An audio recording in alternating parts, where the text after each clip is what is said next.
जब कभी बहुत मेहनत करते हैं हम सब और मेहनत की रिजल्ट अच्छी नहीं निकलती, बार बार मेहनत करते बार बार रिजल्ट नहीं मिल पाती है, तो दुखी होकर के सिर में हाथ मारते हैं कि मेरी किस्मत में पता नहीं भगवान ने क्या लिख दिया।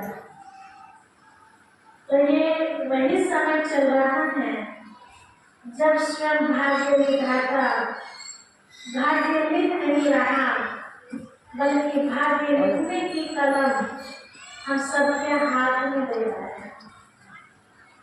अब उस कलम को ले कौन सकेगा? तो जाग रहा होगा वही तो ले सकता है ना। जो सो रहा होगा उसे तो पता ही नहीं चलेगा। प्रभु आएगी और भाग्य लिखने की कलम देकर के भी चले गए। इसके ऊपर एक छोटी सी कहानी मुझे याद आती। बताते हैं कि एक राजा था। उस राजा ने भगवान को पाने के लिए, भगवान के दर्शन करने के लिए बहुत तपस्या की। उनकी तपस्या पूरी हो गई, भगवान जी प्रसन्न होकर दर्शन देने के लिए आ गए। और जैसे ही भगवान जी सामने आ गए तो भगवान ने पूछा, ये भक्त आपने बहुत तपस्या की है, आपकी तपस्या का फल देने का समय आ गया है। आपको जो चाहे वरदान लेना हो वो आप ले सकते हो। तो राजा अपने आप में संपन्न था, हर प्रकार से खुशहाल था। राजा ने कहा, प्रभु आपका दिया हुआ सब कुछ मेरे पास है, बस मेरी एक छोटी सी तमन्ना है। बोला, क्या तमन्ना है आपकी?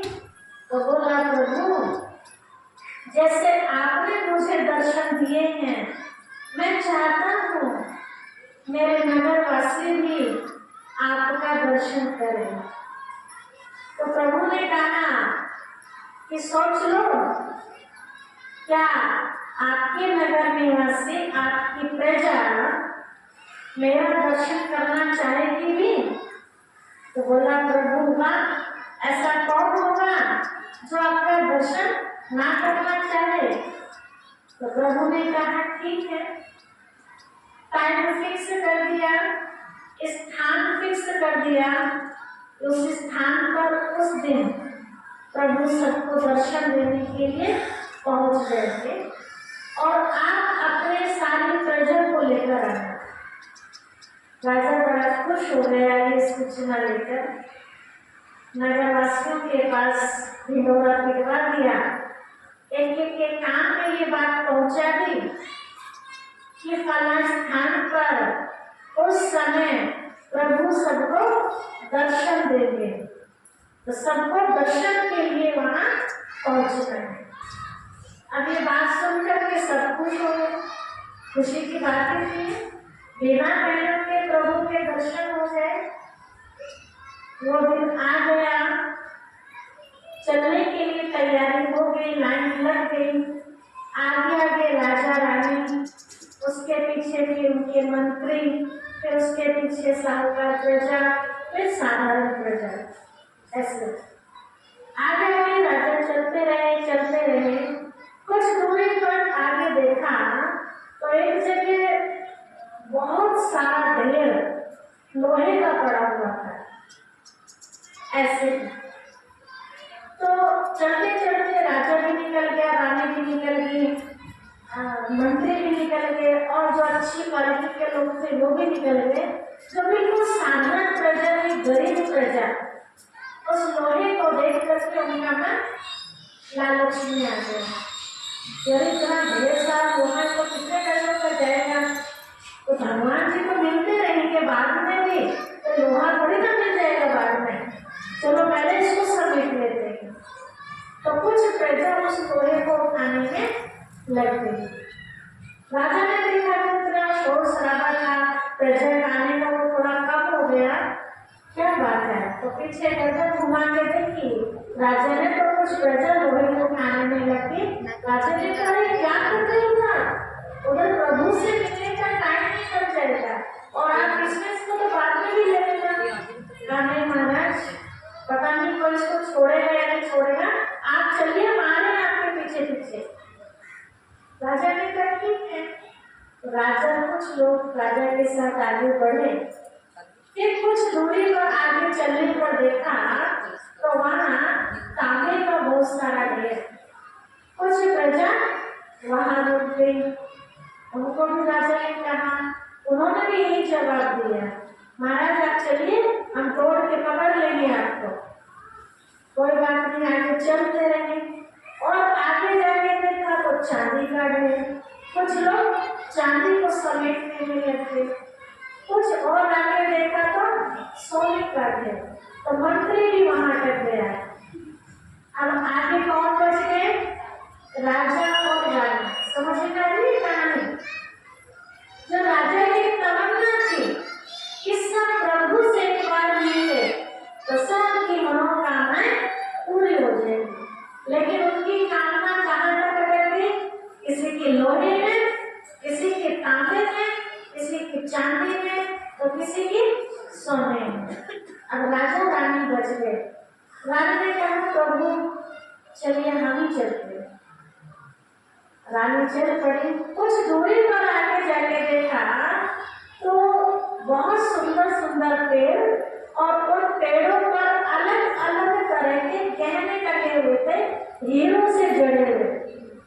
गले का सेट, कानों का, माथे का, ये सब चूड़ियां आदि जो बहनें पहनती हैं वो सब बड़े चमक धमक वाले।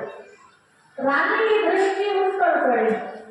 रानी ने कहा देखा ऐसा तो राजा ने कभी मुझे नहीं दिलवाया, ये तो ऐसे लगे हुए हैं, खरीदने की भी जरूरत नहीं है।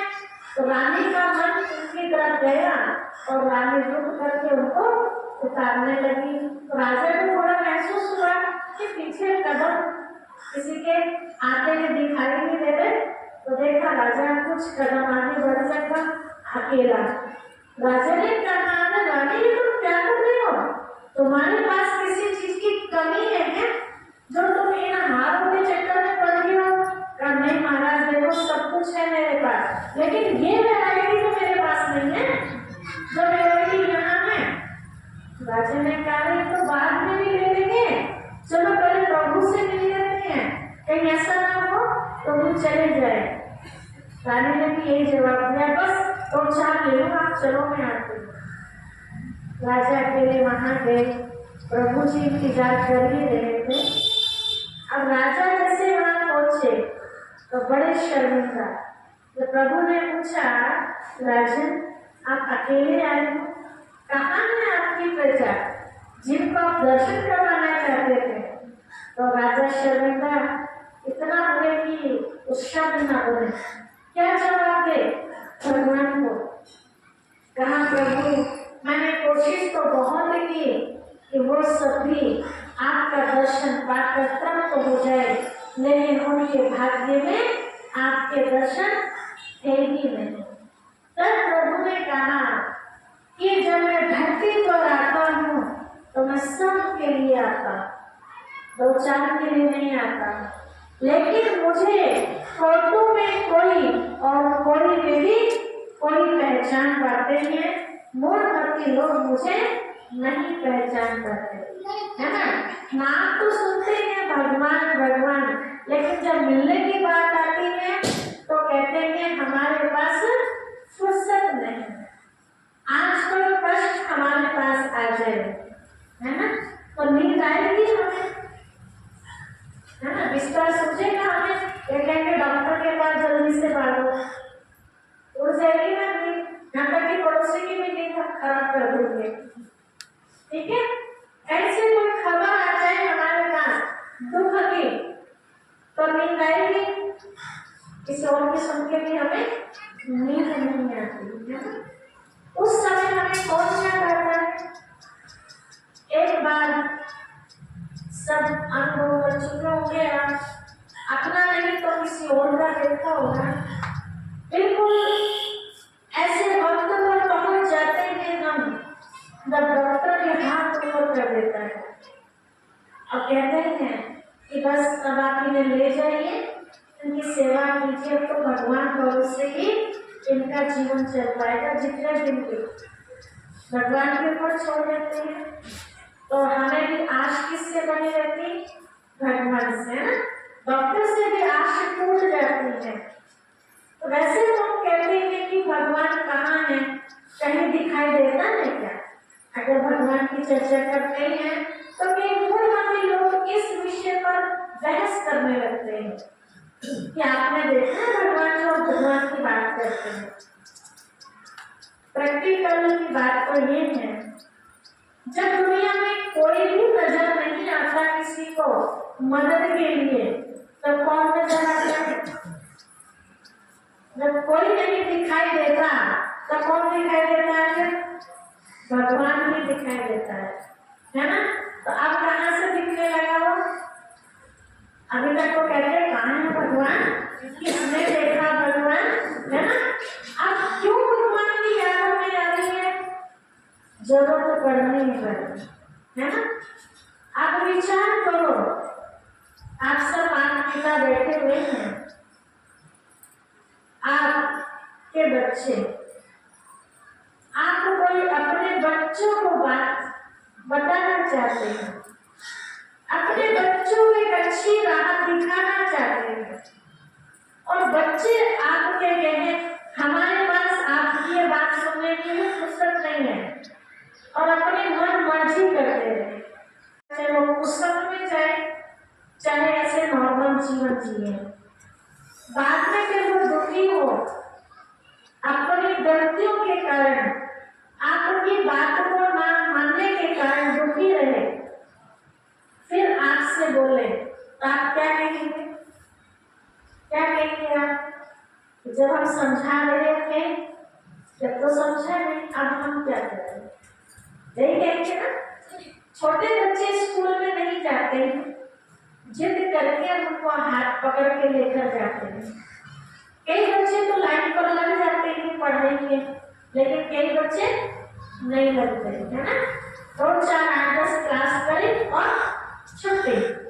बहुत समझाते हैं आप उन्हें, बेटा पढ़ ले, पढ़े काम आएगी। मजदूरी तो तुम बाद में भी कर लोगे, जब तुम्हारी नौकरी के आगे पीछे कुछ टाइम होगा, लेकिन पढ़ाई बाद में नहीं कर पाओगे, ये पढ़ाई का समय है। और बच्चे नहीं सुनते हैं, तो इसमें आप कुछ कर सकते हैं, कुछ कर सकते हैं। बाद में जब दुखी हो, भरी गर्मी में वो यही बांधे जाके, है ना, फावड़ा चलाए, किसी के यहाँ तासले ढो, दुखी होता रहे, फिर वो कहे पापा मैं क्या करूँ, मम्मी मैं क्या करूँ, डॉक्टर कहेंगे बेटा याद है हमें क्या कहा था, उस पढ़ाई कर ले, है ना।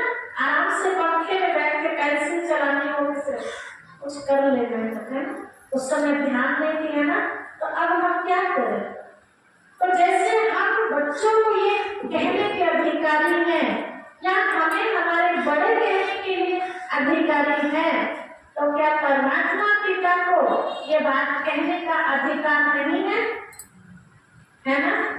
कि बच्चे जब मैं धरती पर आया था तुम सबको समझाने के लिए कि बच्चे पाप क्या है, पुण्य क्या है, पाप कर्म से कैसे बचो, अपने जीवन को अच्छा बना लो।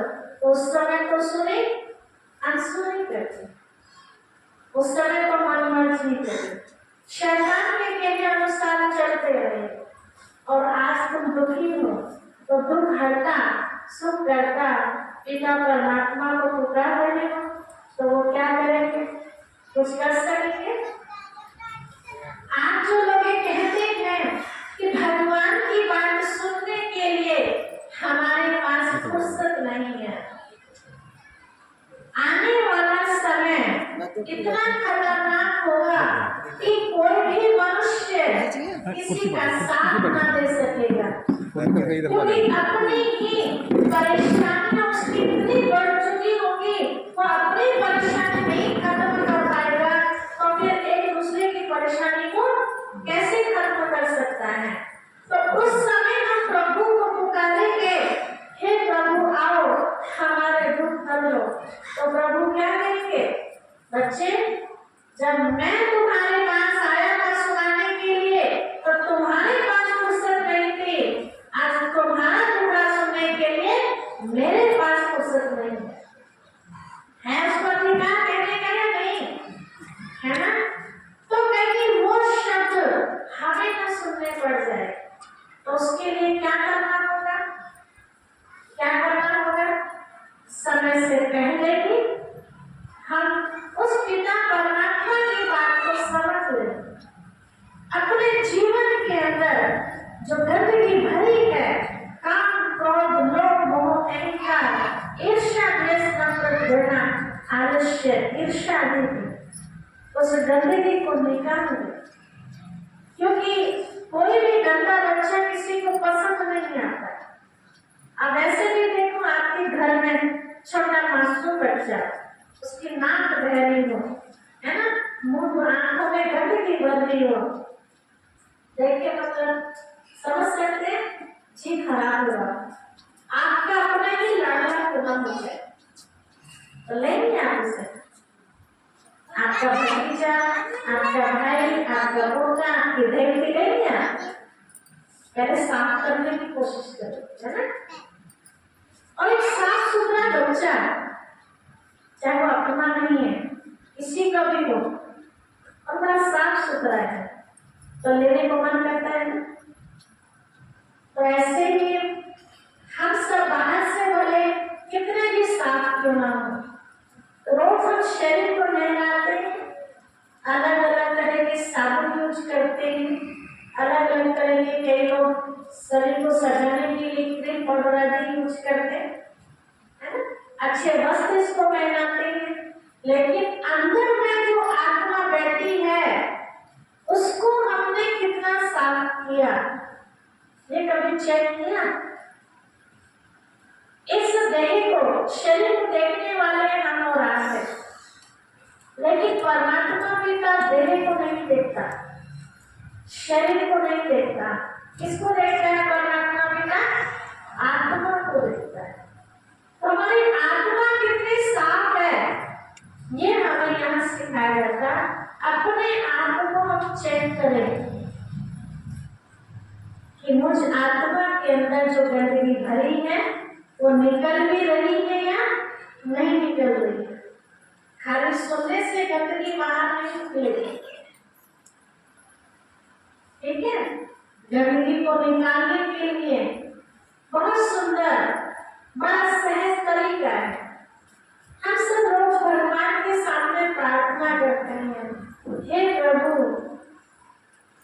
मैं कामी हूँ, मैं कपटी हूँ, मैं छली हूँ, मैं नीच हूँ, मुझ निर्गुण हारे में कोई गुण नहीं है, आप मेरे पे तरस करो, मेरे विषय विकार मिटाओ प्रभु। आरती में गाने वाले रोज गाते हैं, विषय विकार मिटाओ पाप हरो देवा, है ना। क्या सिर्फ गाने से पाप खत्म हो जाएंगे, गाने से खत्म हो जाएंगे? नहीं, उनको निकालने से खत्म हो। अब वो निकालने की ताकत हमारे अंदर है नहीं, इतना उन भूतों ने हमारे अंदर वास कर लिया है कि हम निकालना चाहते हैं उन 5 भूतों को, लेकिन वो निकल नहीं पा रहे। हम चाहते हैं कि हम किसी की बुराई न करें, हमारे अंदर किसी से ईर्ष्या ना हो, हम कभी झूठ ना बोले, सभी चाहते हैं ना, लेकिन फिर भी कहीं ना कहीं गड़बड़ कर बैठते हैं, ना चाहते हैं। तो जो गंदगी आत्मा के अंदर भरी हुई है, उस गंदगी को साफ करने का छोटा सा तरीका है।